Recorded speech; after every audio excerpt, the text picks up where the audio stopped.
నాన్నకు భక్తితో మొక్కి ఆనందంతో ఎలుకను ఎక్కి ఇంట బయట పూజలు పొందగా ఈశ్వర పుత్రుడు వచ్చిండు. ఉండ్రాళ్ళు సిద్ధం చేద్దాం, ఊరందరినీ ఆహ్వానిద్దాం, ఋషులు మునులు సంతసించగా ఎదలో గణపతి పూజలు చేద్దాం.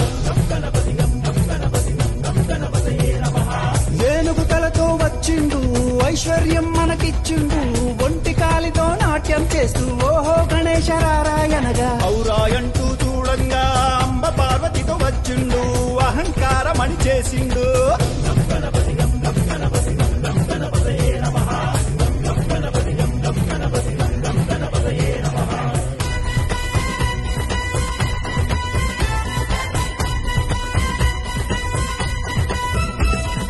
కడుపారా పాయసమే త్రాగి ఖర్జూర పండ్లను మెచ్చిండు, గట్టి పరుగుంచి గుంజీలు తీస్తే ఘనంగా దీవెనలిచ్చిండు, జ్ఞానమందరికి ఇచ్చిండు.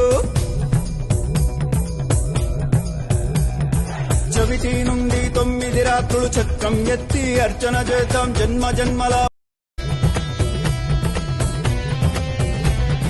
తమ్ములు చెల్లెలు సంబరమ్మతో థకిట థకిటమని నాట్యం చేస్తే దండాల దండలు వేద్దాం, ధర్మాన్నే కాపాడుకుందాం. నచ్చి మెచ్చిన గణపయ్య పరుగు పరుగున వచ్చనయ్యా, ఫలములు మెండుగా ఇచ్చునయా, బండెక్కించి ఊరేగిస్తే భవబంధాలు తొలగినయా. మనసారా గణపతిని వేళంగా యమ బాధలు బాపెను చూడంగా, రమ్మంటూ గొంతెత్తి పాడరా లంబోదరలకు వికరా.